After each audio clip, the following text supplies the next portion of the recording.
अस्सलाम वालेकुम स्टूडेंट्स। आज आपका लास्ट टॉपिक है चैप्टर नंबर 16 हाइड्रोकार्बन्स में और पार्ट 6 आइसोमेरिज्म का last topic optical isomerism. What is optical isomerism? Isomerism in which isomers differ in their interaction towards plane polarized light are called optical isomerism. अब optical isomerism नाम से clear है, ये जो word optics है इसका मतलब होता है लाइट। तो ये जो आइसोमर्स हैं इनका बिहेवियर लाइट की तरफ डिफरेंट होता है।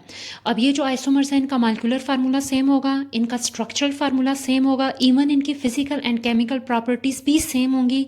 सिर्फ एक डिफरेंस है और वो डिफरेंस है interaction toward plane polarise light. अब हमने इस डेफिनेशन को समझना है, इस कंसेप्ट को समझना है, तो फर्स्ट आपको पता होना चाहिए what is plane polarise light. Plane polarise light हम कहते हैं light whose waves vibrate only in one plane. ऐसी लाइट जिसकी वेव सिर्फ एक प्लेन में मूव करती हैं उसे आप प्लेन पोलराइज्ड लाइट कहते हैं। फॉर एग्जांपल अगर हम फिगर से एक्सप्लेन करें तो जो सिंपल लाइट होती हैं, सिंपल लाइट उसकी वेव्स जो हैं वो ऑल पॉसिबल प्लेन्स में मूव करती हैं। अभी हमने जो एरो शो की ये प्लेन्स हैं और ये लाइट की वेव्स हैं, सपोज करते हैं जो आल प्लेन्स में मूव करें, सिंपल लाइट है।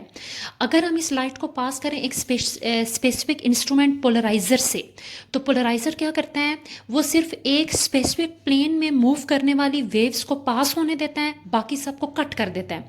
सो पोलराइज़र में से जब ये लाइट पास होगी तो बाकी प्लेन में मूव करने वाली जितनी वेव्स हैं वो इससे फिल्टर हो जाएंगी, रुक जाएंगी, पास नहीं होंगी, और सिर्फ एक प्लेन में मूव करने वाली जो वेव है उसमें से पास हो जाएंगी।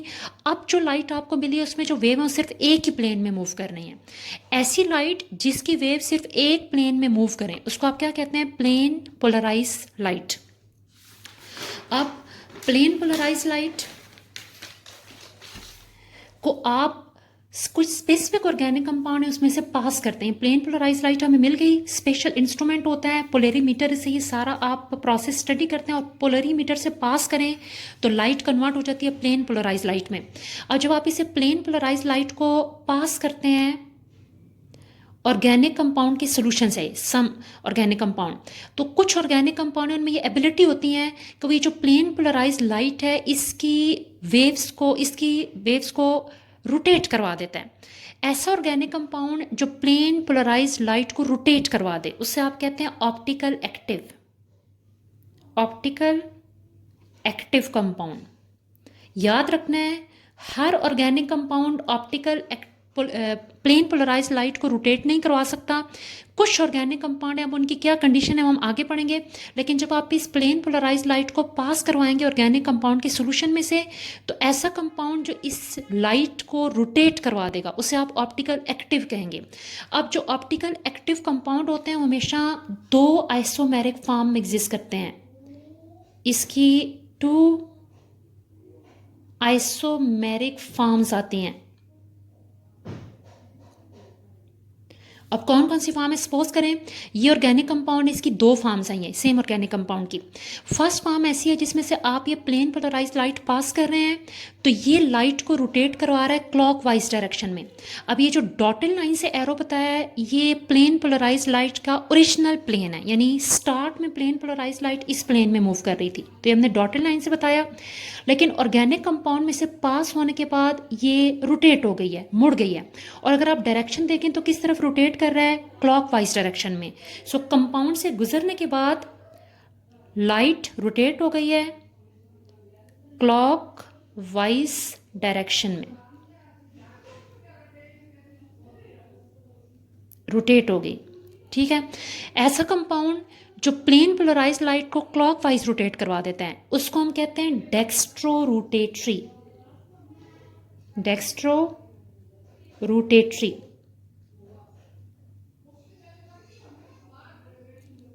compound which rotate plane polarized light in clockwise direction is called dextrorotatory। इसे पॉजिटिव आइसोमर भी बोला जाता है क्लॉकवाइज रोटेशन की वजह से। अब आपके पास सेकेंड ऑर्गेनिक कंपाउंड है, यानी इसी की सेकेंड फॉर्म है, हो सकता है ये क्लॉकवाइज रोटेट ना करवाए तो कंपाउंड एंटी क्लॉकवाइज रोटेट करवाते हैं, यानी इसी की सेकंड फॉर्म ऐसी हो सकती है जो लाइट को इसके ओरिजिनल पास है। अब ये जो डॉटेड लाइन है प्लेन पोलराइज लाइट का ओरिजिनल प्लेन है जिसमें मूव कर रहा था, लेकिन जैसे ये वेव्स जो इस प्लेन में मूव कर रही हैं इनको आपने इस कंपाउंड से पास किया तो कंपाउंड ने इसे रोटेट करवा दिया एंटी क्लॉकवाइज डायरेक्शन में। सो इसको रोटेट करवा दिया एंटी क्लॉकवाइज डायरेक्शन। अब ऐसा कंपाउंड जो एंटी क्लॉकवाइज रोटेट करवाता है प्लेन पोलराइज लाइट को, उसे आप कहते हैं लीवो रोटेटरी। लीवो रोटेटरी।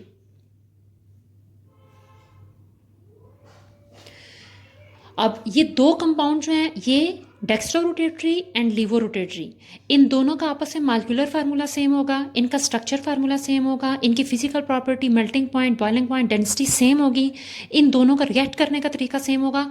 इनमें सिर्फ एक ही डिफरेंस है, इनमें से एक जो है वो प्लेन पोलराइज लाइट को रोटेट करवा देगा क्लॉकवाइज और सेकेंड रोटेट करवाएगा एंटी क्लॉकवाइज। अब डेफिनेशन क्लियर होती है, ऐसे आइसोमर्स जिनका बिहेवियर प्लेन पोलराइज लाइट की तरफ डिफरेंट हो, इंटरेक्शन डिफरेंट हो, एक क्लॉकवाइज रोटेट करो एंटी क्लॉकवाइज, उनको आप ऑप्टिकल आइसोमर्स कहते हैं। अब ये दो कंपाउंड को ऑप्टिकल आइसोमर बोला जाएगा। ऑप्टिकल आइसोमर हमने यहाँ से कहा था कि हर ऑर्गेनिक कंपाउंड लाइट को रोटेट नहीं करवा सकता। सो कैसा कंपाउंड है जो लाइट को रोटेट करवाए, उसके लिए कंडीशन क्या है? कंडीशन जो है वो आपके पास है chirality. Chirality is necessary condition for optical activity. Most important condition है। अब कायरलिटी होता क्या है? कायरलिटी का मतलब है जो कंपाउंड है उसके मॉलिक्यूल्स आपस में non super impossible mirror image होने चाहिए। Non super impossible mirror image होनी चाहिए, ठीक है। अब इन दोनों टर्म्स का मतलब समझते हैं एग्जांपल से। फॉर एग्जांपल लैक्टिक एसिड ऐसा कंपाउंड है जो ऑप्टिकल एक्टिव है, मीन क्या कर सकते हैं? लाइट को रोटेट करवा सकता है। लैक्टिक एसिड कॉमन नेम है, इसका आयुपैक नेम है 2 हाइड्रोक्सी प्रोपानोइक एसिड।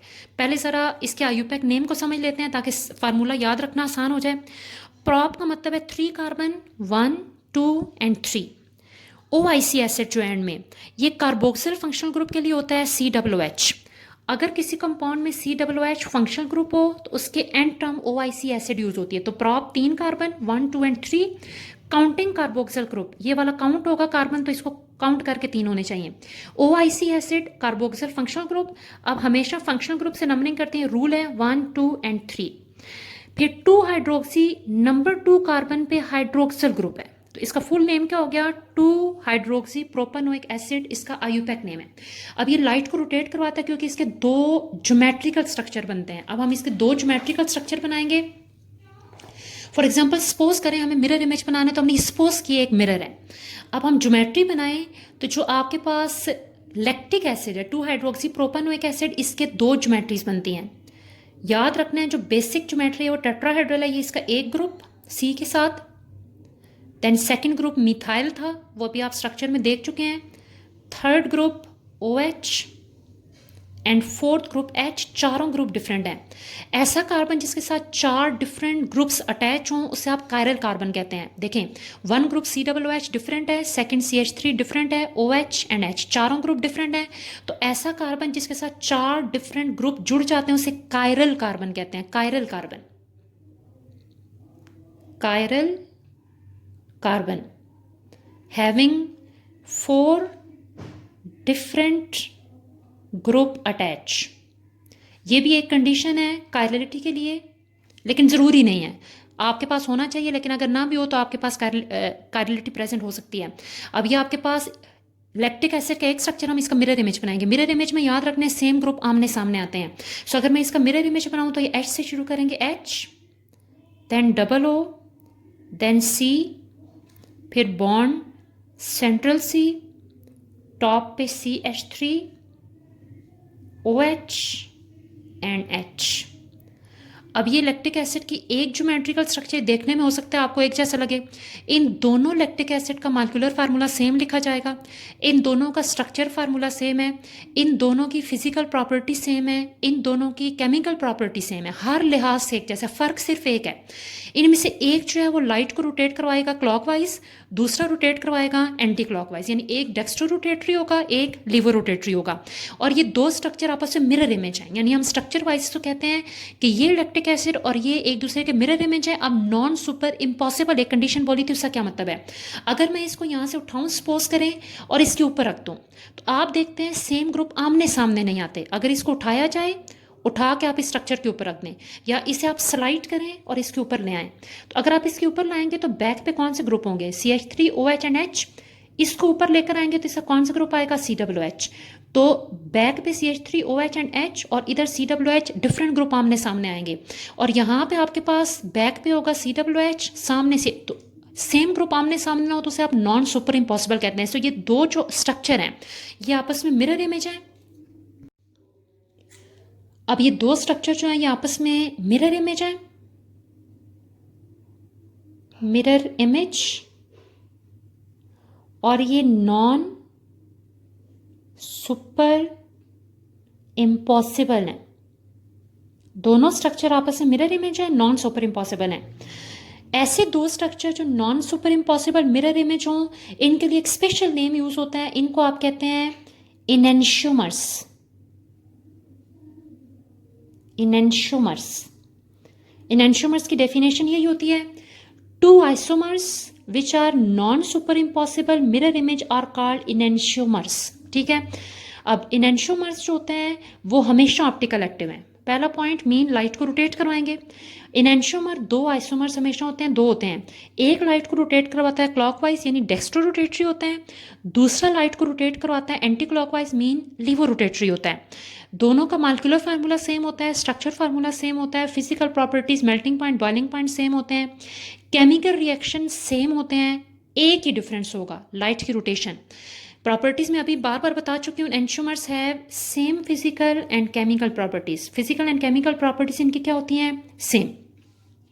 अब ये आपके पास थे optical activity and optical activity की कुछ कॉमन एग्जांपल्स। अभी आपके पास जो है टॉपिक यहाँ पे कंप्लीट हो गया, बल्कि आपका चैप्टर 16 जो है वो यहाँ पे एंड हो गया है।